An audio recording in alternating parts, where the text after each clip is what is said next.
Lamignon ici à Montréal, Loubès. Là, ici, c'est Dakar. Le best, c'est fou. Dans ce sixième numéro de Loubès, cette semaine, on nous apprend dans la presse que le président de la République était en colère lors du Conseil des ministres pour avoir constaté le retour des inondations. Des inondations qui, nous dit-on, ont englouti 750 milliards. Et vous vous demandez, Abdoulaye, ce qu'on fait dans ce pays de la redevabilité publique.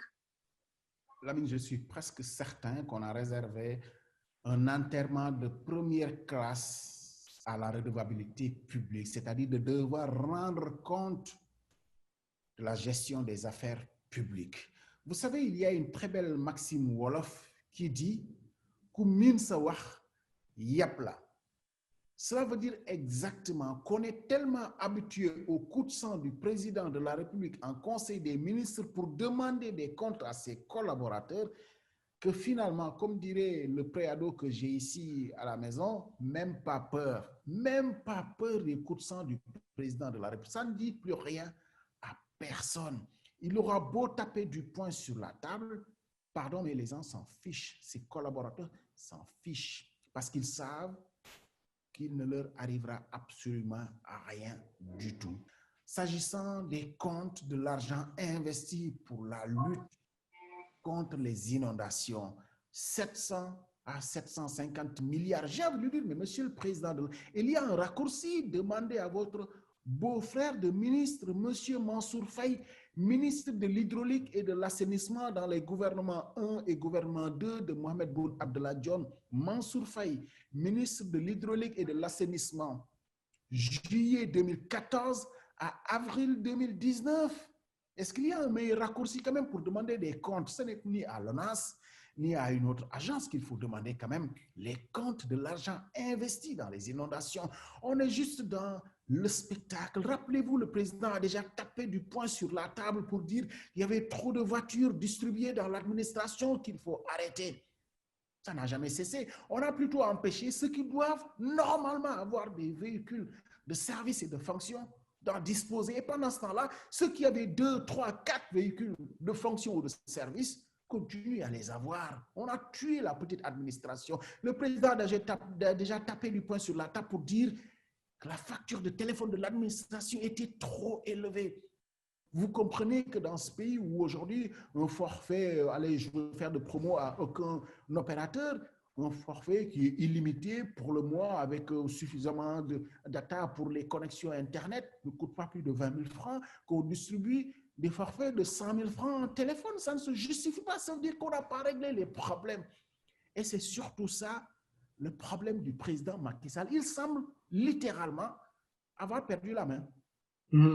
Et toutes ces réactions plutôt émotives et qui rentrent beaucoup plus dans une colère intempestive et qui ne règle sur des questions surtout essentielles de marche et de gestion du pays. Qu'est-ce que ça nous révèle? Surtout qu'on lance encore un autre plan hors sec. Deux, trois petites choses. D'abord, lancer un plan hors sec, c'est quand même la moindre chose quand tout le pays est trempé, inondé, quand les sinistrés se comptent par milliers dans les grandes villes, mais aussi dans le monde rural où les villages sont coupés.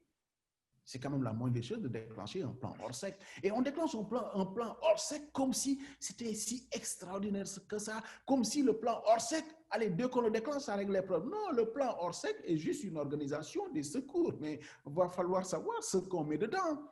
Et plutôt qu'un plan hors sec, c'est un plan de mise en place d'un réseau d'assainissement qu'il faut. Et on a investi 750 milliards dans le plan décennal et qui manifestement n'a rien donné. Et vous savez quoi? Dans l'historique aujourd'hui de ces inondations, des populations jouent les experts et ont pu prouver que leur zone n'était pas inondée. C'est parce que l'État a fait des travaux par ailleurs à d'autres endroits qu'aujourd'hui ils sont devenus le réceptacle de toutes ces eaux. Ça veut dire qu'il n'y a aucune coordination entre les services de l'État. Il n'y a aucune prospective dans les programmes qu'on met en place. Et la deuxième chose que ça révèle, c'est surtout que le président de l'État a véritablement perdu la main, puisque bien entendu, il demande des comptes, les comptes ne lui sont pas fournis. Il n'arrive même plus à sanctionner ceux qui seraient responsables peut-être de la dilapidation des ressources. Il a véritablement perdu la main. Et pourquoi il perd la main? Parce qu'il est dans une séquence politique tout le temps. Même en plein dans la lutte contre le Covid-19, le président de la République pose des actes politiques pendant que tous les acteurs politiques lui ont tout donné. Loi d'habilitation, ils lui ont donné, dit de dérouler, mais pendant ce temps, il pose des actes politiques, a fait des nominations, le président du conseil d'administration par-ci, pour placer des personnes par-là. Et finalement, on a tous le droit de lui dire stop à un moment donné. Il y a un temps pour tout, il y a un temps pour la politique, mais il y a un temps quand même pour revenir à la sérénité et bien gérer les deniers publics. Lamine, justement, dans la même dynamique, vous le savez, il n'est presque plus permis de donner un avis sur certains débats. C'est le cas sur le troisième mandat. Le président de la République interdit pratiquement à sa famille politique d'en parler. La censure, ça a quelque chose de bon. Malheureusement, ce qu'on oublie souvent, c'est que le pilier de la démocratie, c'est le respect des libertés individuelles. Des libertés individuelles qui, il faut le dire, ces dernières années ont été réellement bafouées. Au-delà des personnalités politiques qui ont été emprisonnées puis libérées dans des conditions nébuleuses, ce qu'il faut surtout constater, c'est que ces dernières années, la quantité de personnes qui ont été arrêtées, des activistes, surtout, on peut penser à Kim Seba, à Guy Marius Sagna, à Abdou Karim Gueye. On peut discuter de la forme de leur discours, mais cette obsession qu'on a de vouloir les museler, pour moi, ça ne participe réellement pas à un esprit démocratique et aussi à la liberté qui devrait être donnée aux citoyens de pouvoir s'exprimer librement. Mais on a vu aussi cette semaine les membres du mouvement Y en a marre qui étaient partis au siège du géant Orange, cette compagnie de téléphonie mobile, et ils ont été arrêtés, mais une arrestation très musclée, brutalement jetés dans le fourgon de la police avant de passer toute une nuit au commissariat.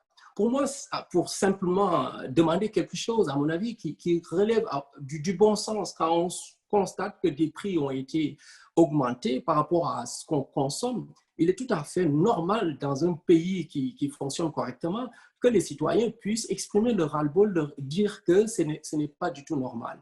Mais de voir que des pères de famille, des responsables, qu'on puisse les humilier de cette façon et qu'on l'a vu à répétition, ça ne rentre pas dans l'esprit démocratique. Mais ce qu'il y a encore de plus pernicieux, c'est cette censure qu'on impose à toute personne dans le camp présidentiel qui veut parler du troisième mandat. Et pour moi, c'est que ça va au-delà de simplement une question politique. On ne va pas dire c'est tel camp, c'est le camp du pouvoir, donc c'est normal. Non, pour moi, c'est quelque chose d'absolument fondamental de laisser les populations pouvoir s'exprimer. Et là où ça devient grave, c'est que quand c'est le président de la République lui-même qui décide à l'endroit de personnes qui, il faut le dire, éduquées, cultivées, qui ont fait des études universitaires, mais qu'on arrive à les museler et qu'ils acceptent cette condition, pour moi, c'est qu'on est en train de franchir un Rubicon. Et c'est extrêmement grave aussi, cette image qu'on renvoie de montrer que le président de la République peut décider de ce qu'il faut dire et de ce qu'il ne faut pas dire, surtout sur une question quand même qui est totalement sur la place publique, tout le monde en parle, mais, et que c'est tout à fait normal aussi qu'on sache un peu où on va avec ce troisième mandat. En deux, trois petits mots, il y a la corruption, il y a le corrupteur, il y a le corrompu, il y a aussi le censeur et ceux qui sont censurés et qui acceptent presque docilement d'être censurés. C'est presque de l'autocensure finalement. Exactement. Et c'est ça qui est assez triste, Abdoulaye, parce que c'est pour un intellectuel qu'on nous prive de cette liberté de penser et qu'on l'accepte. Pour moi, c'est un emprisonnement qui est terrible. C'est-à-dire au-delà du matériel qu'on a, au-delà de ce qu'on peut dire qu'on a réussi socialement. Mais pour un intellectuel, on nous étouffe, on nous empêche de parler. Qu'est-ce qui nous reste en tant qu'intellectuel? Et que vous-même, toutes ces études qu'on a faites, et ce qu'il y a encore d'extrêmement grave, c'est de réussir aujourd'hui à montrer que le président de la République, il est un peu celui qui détient la vie des gens. entre ses mains. Parce que, pourquoi la vie des gens? Parce que quand il décide qu'à chaque fois que quelqu'un se prononce sur son troisième mandat, d'être simplement limogé, parce que quand on dit limogé, c'est perdre son travail. Et le travail, c'est ce qui assure la dignité humaine. Et dans les pays démocratiques, ces pays qui se respectent, il n'y a pas de... Le droit du travail est sacré. Donc, en décidant de cela, cette omnipotence du président qui décide de tout et même de notre vie, ça se reflète également à ce niveau-là. Et d'où cette nécessité de lutter, de combattre tout ce qui concerne la censure de toutes sortes et d'où que ça puisse venir. J'espère, avec toi, bien sûr, retrouver le monde dans un bien meilleur état la semaine prochaine. Merci. On l'espère bien, Abdoulaye. Merci, à la semaine prochaine. À la semaine